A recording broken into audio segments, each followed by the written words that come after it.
Hola, ¿cómo están? Muy buenas tardes. Bienvenidos aquí a Animal Político. Hoy queremos hacer un Facebook Live con el objetivo de platicar con ustedes sobre la investigación que empezamos a publicar ayer a las 8 de la noche, que le pusimos la estafa maestra. Esta es una investigación de Animal Político y de Mexicanos contra la Corrupción y la Impunidad. Los periodistas de ambos espacios nos unimos pues para hacer una investigación que nos llevó, la verdad, nos llevó muchos meses. Y nos llevó meses porque hicimos, imaginen ustedes, más de 350 solicitudes de información. Hicimos más de 100 entrevistas, visitamos 6 estados en todo el país, hablamos con socios de empresas de todos colores y sabores, más de 80 empresas. Pudimos pues hacer un recorrido con el ánimo de poder entender a dónde iban a parar recursos públicos que en la mayor parte de los casos son recursos públicos destinados a los más pobres. Les resumo muy brevemente cuál es el sistema, el mecanismo que se usa para desviar los recursos. Una Secretaría de Estado dice necesitar algún servicio y contrata a una universidad pública y le entrega el dinero a esta universidad. Sin embargo, esta universidad no puede dar el servicio para el que fue contratado y tiene a su vez que contratar a una empresa. Solo este movimiento es ilegal.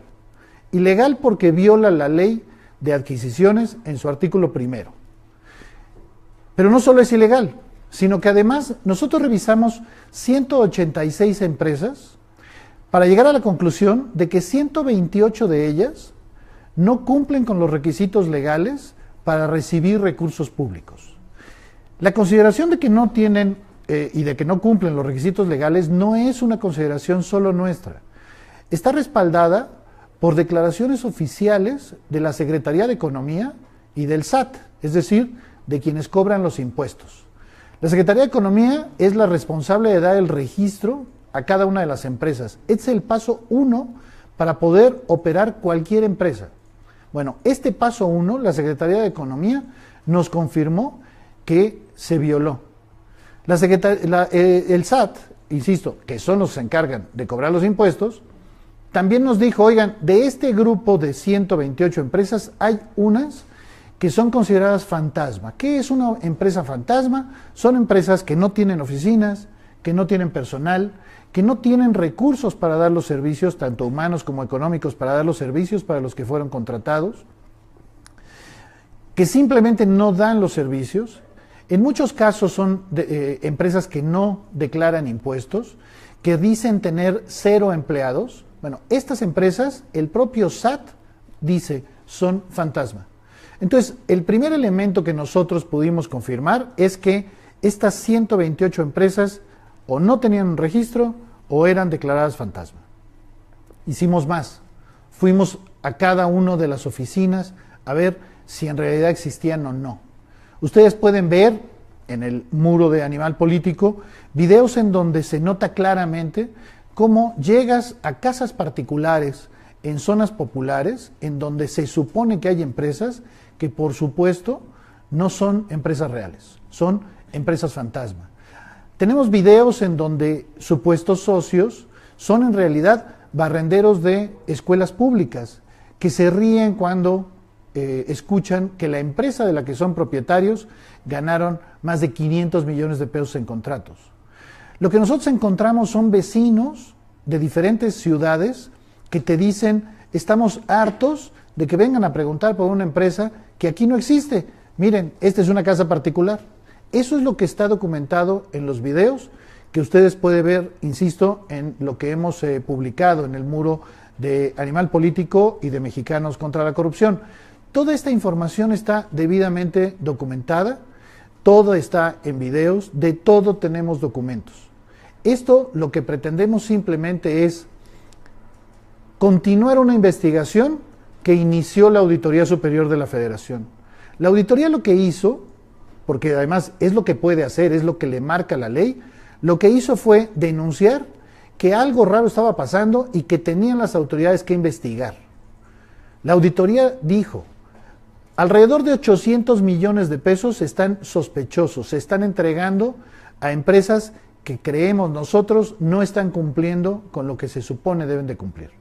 Lo que nosotros hicimos, insisto, fue continuar con esto. ¿Cuál fue el resultado? Estamos hablando de 7.500 millones de pesos. Y de estos 7.500 millones de pesos, casi 3.500 millones de pesos, es decir, poco más de la mitad, se le entregaron a estas 128 empresas fantasma. Eso es lo que nosotros pudimos documentar. Por eso lo que nosotros decimos es, la auditoría empezó la investigación. Nosotros creemos que la auditoría hizo lo que podía hacer, lo que le daba la ley posibilidades de hacer. Lo que nosotros pudimos lograr fue continuar con esta investigación. Y por eso mismo, cuando terminamos con la investigación, lo primero que hicimos fue ir con el propio auditor superior de la Federación y enseñarle toda nuestra investigación. También en el muro de Animal Político y de Mexicanos contra la Corrupción, ustedes pueden ver una entrevista con el propio auditor en donde simple y sencillamente dice, sí, esto es un fraude. Y dice, los responsables son los funcionarios públicos, pero además los funcionarios de primer nivel, porque ustedes saben cómo es esto. El funcionario de primer nivel, el secretario de Estado, el subsecretario, el oficial mayor, evitan en lo posible firmar este tipo de documentos porque no quieren cargar con ninguna culpa. Le dejan las firmas a un director general, a un director adjunto, a funcionarios pues de tercero o de cuarto nivel. Sin embargo, lo que dice el auditor, y ustedes evidentemente tendrán la última palabra, es, ¿de veras solo podemos culpar al funcionario de tercero o cuarto nivel? El auditor dice no. El auditor dice, los titulares de estas dependencias son los responsables. ¿Ustedes creen de veras que desviar 7.000 millones de pesos, desaparecer 3.500 millones de pesos es algo que solo hizo un director de área? Eso es lo que revela pues el reportaje de la estafa maestra, que ayer publicamos una primera parte, más la entrevista con el auditor. Hoy publicaremos una segunda parte a las 8 de la noche, mañana una tercera parte a las 8 de la noche. La de hoy, les avisamos, es una investigación específicamente con qué pasa con el dinero que se supone está destinado a los más pobres. Porque además, el caso de Javier Duarte que investigamos el año pasado y el caso de la estafa maestra que investigamos este año, quizá tiene esa constante. El dinero para los más pobres es el que normalmente se desvía. Lo que más nos están preguntando, Daniel, es que ahora qué sigue. Primero, pues, cómo se puede hacer justicia, cuáles son las acciones legales que podemos seguir y cuál es el papel que tendría que tener la sociedad después de que se publicamos esta investigación. Bueno, yo soy un convencido de que la sociedad tiene varias posibilidades y varias opciones para trabajar. La primera, para mí de veras es muy importante, es la denuncia. Apenas en las últimas 24 horas nosotros hemos recibido, Mexicanos contra la Corrupción, gana. Yo creo, y déjenme decirles que para mí de veras es un primer paso fundamental. Todos los que nos están viendo conocen, han escuchado, saben, tienen pruebas, han sido víctimas de casos de corrupción. Lo primero que tenemos que hacer es denunciar. Lo primero que tenemos que hacer es dejar en claro que no podemos callarnos ante eso. Nosotros hacemos la parte que nos corresponde, que es la investigación. Pero si ustedes nos ayudan diciéndonos de casos, evidentemente podemos hacer un trabajo a mucho mayor profundidad, con mucho mayor rapidez y que tenga pues más consecuencias. Entonces, primero que nada, les diría, está Animal Político, está Mexicanos contra la Corrupción. Los dos tenemos equipos de periodistas interesados en revelar casos de corrupción. Ayúdenos, díganos en dónde están, de qué saben, qué casos documentados pueden ayudarnos y nosotros haremos el trabajo periodístico necesario para continuar. Ese es un primer elemento. Lo segundo es, yo creo que es indispensable que todos los que podamos se enteren de este caso. Es decir, nosotros en Animal Político y junto con Mexicanos contra la Corrupción estamos convencidos de una cosa. Es mucho más importante que todos los lectores posibles se enteren de esta información a cualquier otra cosa. ¿Y por qué? ¿A qué me refiero? Cuando nosotros tomamos la decisión de publicar esta información, porque ya habíamos terminado todo el trabajo, invitamos a una serie de medios aliados, de medios en los estados y a nivel nacional, que creemos han probado en su trabajo cotidiano, su independencia, su calidad, su valor periodístico, y les dijimos, oigan, tenemos esta información que nos importa que se entere la mayor cantidad de gente. Eso significa que desde ayer en la noche, hoy en la mañana, hoy todo el día, lo que hemos visto es la mayor cantidad de publicaciones posibles sobre este mismo tema. Estamos hablando de medios internacionales como El País de España, como BuzzFeed, como el Huffington Post, como Vice, como AJ Plus, medios pues que después de conocer nuestra investigación aceptaron generosamente sumarse de esto. Bueno, pero además hay medios en los estados. Si alguien nos está viendo en Yucatán, sabe que el diario de Yucatán le entró. En Sinaloa, el Noroeste le entró. En Guanajuato, Zona Franca. Es decir, una serie de medios aliados que quisieron difundirlo, y ese es el segundo elemento que les diría. Ayúdenos a que todo mundo se entere de esto. Tercero, evidentemente este caso nos puede enojar mucho, pero hay un tema que nos parece fundamental, dos temas que nos parecen fundamentales que son importantes desde la sociedad civil empujar. El primero es el Sistema Nacional Anticorrupción. El Sistema Nacional Anticorrupción está recién nacido. Depende de nosotros que este sistema funcione, de que este sistema no esté encabezado por alguien que en realidad no quiere investigar corrupción. Y lo segundo es, vamos a tener finalmente un fiscal autónomo en lugar del Procurador General de la República. Vamos a aceptar que se ponga como fiscal autónomo a alguien que en la campaña del PRI trabajó como parte integrante, como dirigente del Comité Ejecutivo Nacional y del Comité de Campaña del PRI. Sería absurdo. La Fiscalía necesita a alguien no solo de probada capacidad, que por supuesto es un dato indispensable, sino además que sea plenamente autónomo. Estos dos elementos nos tocan a la sociedad civil. ¿Qué es lo que tendríamos que estar haciendo? Presionando a los legisladores de todos los partidos para que no se apruebe un fiscal a modo y no se dinamite el Sistema Nacional Anticorrupción. Eso es otro elemento que podemos hacer. Es decir, creo que desde la sociedad civil se pueden hacer muchas cosas. Yo soy un convencido de que cosas como el fiscal autónomo y el Sistema Nacional Anticorrupción se han logrado gracias al trabajo de cada una de las personas, desde cosas tan básicas como un tweet, como un post en Facebook, pero también desde pronunciamientos públicos, desde formar organizaciones de la sociedad civil, desde ejercer pues la ciudadanía, de demandar tus derechos. Eso es algo verdaderamente indispensable. No podemos sentarnos a esperar que un partido político venga y nos resuelva las cosas. Es decir, en resumen, creo de veras que hay muchas cosas que se podrían hacer simplemente desde la perspectiva ciudadana. Nos preguntan también, Daniel, pues, ¿cómo está la ley de nuestra parte después de este reportaje? ¿Se pueden fincar responsabilidades? ¿Qué papel le corresponde a la auditoría? ¿Qué papel le corresponde a PGR o a la misma función pública? Bueno, yo creo que la publicación y el hecho de que sea leída por todos los que se pueda y compartida por todos los que se pueda, es una herramienta de presión muy importante. ¿Por qué cayó Javier Duarte? Por la presión pública, por la organización ciudadana, porque además hubo una sanción social y política a Javier Duarte que fue desde el hecho de que perdiera las elecciones su partido en Veracruz. Solo así cayó Javier Duarte. Creo que esto es el mismo caso. La publicación, la denuncia, la presión, la exigencia tienen que hacer que la Procuraduría General de la República haga su trabajo y que la Secretaría de la Función Pública haga su trabajo.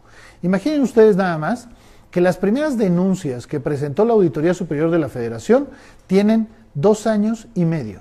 Y en 2 años y medio no ha pasado nada.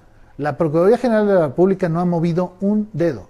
Bueno, la difusión de estos casos, nosotros creemos, tienen que obligar a la PGR y de cuenta de todos, no solo de los medios, sino sobre todo de la propia sociedad civil. Creo que nos toca ejercer la presión necesaria para que la Procuraduría realmente investigue y realmente sancione. Y si nos puedes repetir, ¿qué funcionarios y qué dependencias están involucradas en esta estafa, maestra? Claro. Tendría que decirles que no les puedo contar toda la película porque si no mañana que vendemos. Pero lo cierto es que hoy a las 8 de la noche dedicamos una parte específica a la Secretaría de Desarrollo Social. Estamos hablando de 11 dependencias públicas. La Secretaría de Desarrollo Social, menciono solo a las más importantes, la Secretaría de Desarrollo Social en los tiempos de Rosario Robles como secretaria. la Secretaría de Educación Pública en los tiempos de Emilio Choaifet, Petróleos Mexicanos en los tiempos de Emilio Lozoya, Banobras en los tiempos de Alfredo del Mazo, Fobiste en los tiempos de Reyes Baeza. ¿Por qué menciono esas 5? No solo porque son las que tienen más dinero involucrado, sino porque seguramente muchos de ustedes recuerdan quiénes son cada uno de estos funcionarios. Digamos una obviedad, Banobras durante el tiempo de Alfredo del Mazo, quien hoy es el gobernador electo del Estado de México. Daniel, y también, ¿qué podemos hacer para frenar la corrupción que está en este gobierno, tanto nosotros como medios de comunicación, como sociedad civil, ellos como electores? Yo creo que regresaría un poco a lo que platicábamos hace un momento, que es cómo, primero que nada, hay un tema de impunidad. Mientras el corrupto quede impune, mientras no haya sanción política, social y legal al corrupto, por supuesto esto continuará sucediendo. Es nuestra responsabilidad que haya estas sanciones. Segundo, por supuesto que los cómplices caigan, cómplices desde el gobierno y desde la sociedad. No podemos aceptar que una empresa esté dispuesta a pagar una cantidad de dinero a cambio de un contrato. Ese trabajo nos tiene que empezar a costar a nosotros. Creo que únicamente si logramos frenar la impunidad, si logramos que funcione el Sistema Nacional Anticorrupción y si logramos que funcione la Procuraduría General de la República con un fiscal autónomo, podemos pues frenar esto. Pero insisto, primero que nada hay algo que es la sanción de cada uno de nosotros, la sanción social, la sanción política y hay que agregar la sanción legal. Pues si puedes recordarnos en dónde pueden leer toda la información para ya despedirnos. Claro, estamos en animalpolitico.com y en la página de Mexicanos contra la Corrupción. En las dos páginas pueden ver toda la información. Créanme que hay un trabajo muy intenso por parte, no solo de los reporteros, sino de los videoastas, de los editores, de los diseñadores, de los programadores, pues de todo el equipo que trabajó con ánimo de hacer lo más claro posible la información, de que esté plenamente documentada. Ahí pueden ver ustedes videos, pueden ver gráficos, ahí pueden ver quiénes son los funcionarios involucrados, las dependencias, las cantidades, aparte por supuesto de todo el texto.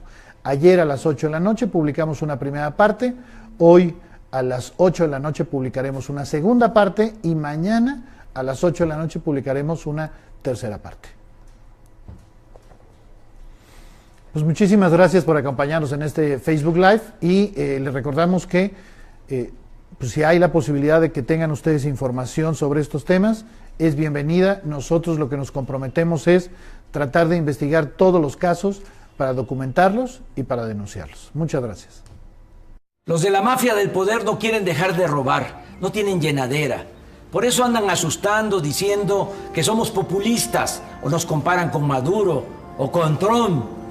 Mándalos por un tubo, no tengas miedo. El cambio va a ser ordenado y pacífico. Llevamos años luchando y no se ha roto un vidrio. Ten confianza. Lo único que queremos es acabar con la corrupción, que haya trabajo, que haya seguridad y bienestar para todos. Morena, la esperanza de México. La gente, que es muy importante, la gente se ha dado cuenta en los hechos. Morena, los diputados de Morena fuimos los únicos que votamos en contra del gasolinazo. Los únicos. Todos los demás simularon, y aquí voy a mencionar porque estoy en Jalisco, Movimiento Ciudadano votó a favor del gasolinazo. Votan y después dicen, nos reservamos tal artículo para discutir, pero ya lo votaste. No voy nunca, jamás, a traicionarles. Nunca, jamás. Siempre voy a actuar a la altura de ustedes, como ustedes lo merecen. Hago en esta plaza frente a ustedes, frente a mi pueblo, el compromiso con todo México de no mentir, no robar y no traicionar.